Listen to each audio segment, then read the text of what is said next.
It is summer in the garden. We have passed the solstice. We're well into July. And so that means that there's some changes that are happening in the garden right now. Our spring crops have finished up and it's time to start pulling them. Today I need to pull the dead old pea plants. I need to harvest green beans and harvest cucumbers.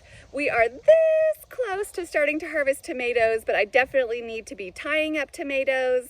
I'll show you some of the succession crops that we have started planting. So join me for a summer day in the garden. These pea plants are starting to have powdery mildew on them. And basically what that means is the plants are done. Plants become susceptible to stuff like this, like mildews and funguses, when they are kind of past their prime.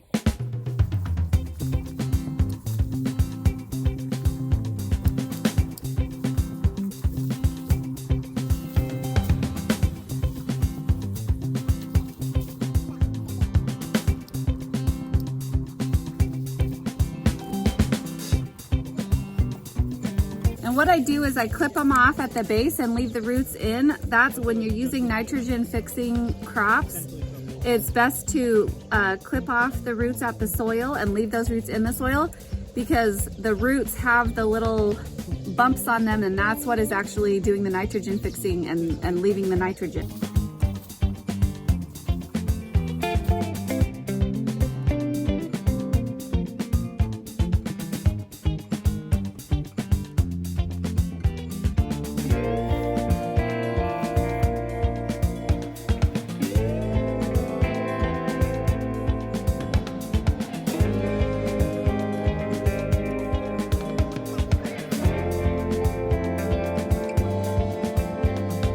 So the bean plant flowers, and then out of the top of the flower comes this little teeny tiny bean, and it gets longer and longer and longer and fatter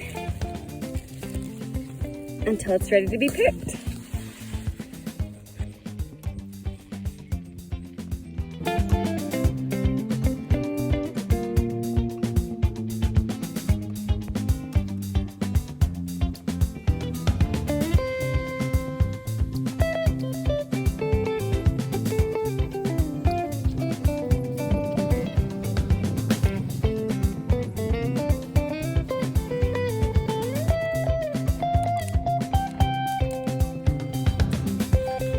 I got a good cucumber harvest. I've got 2 vines right here that I'm harvesting from, but I have planted more vines in kind of a second succession in another part in the garden.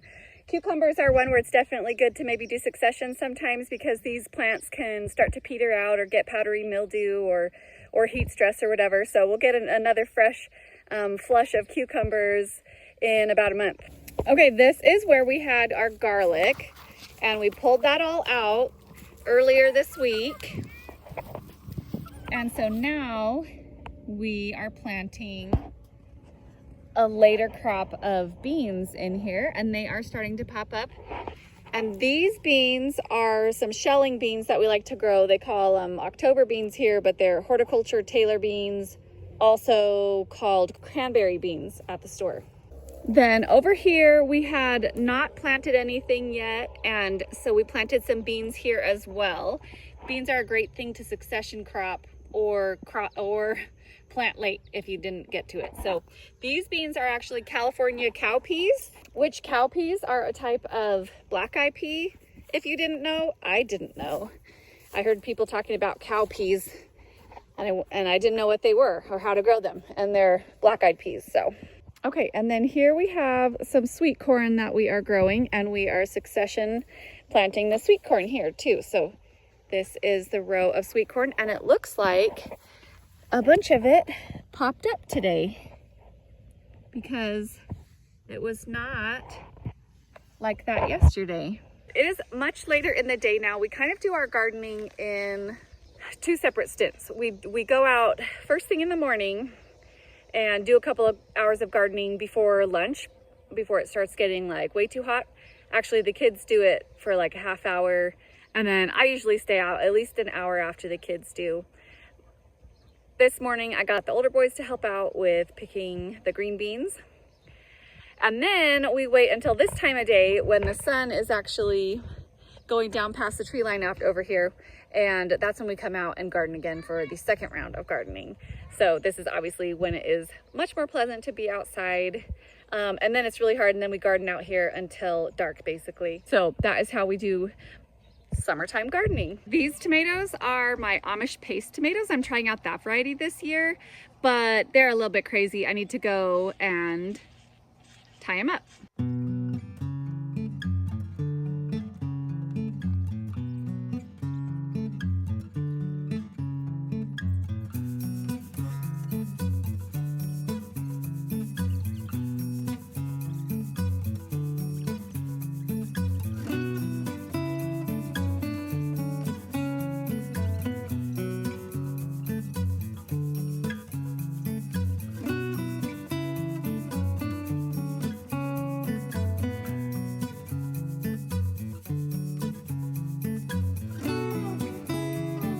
Okay, I'm trying to Florida weave this year. It's a little bit of a Florida lean. Just kind of lean off to one side. Maybe 4 tomatoes in between was too many. Maybe I needed to only have 3 tomato plants in between 2 T-posts, but it's doing okay.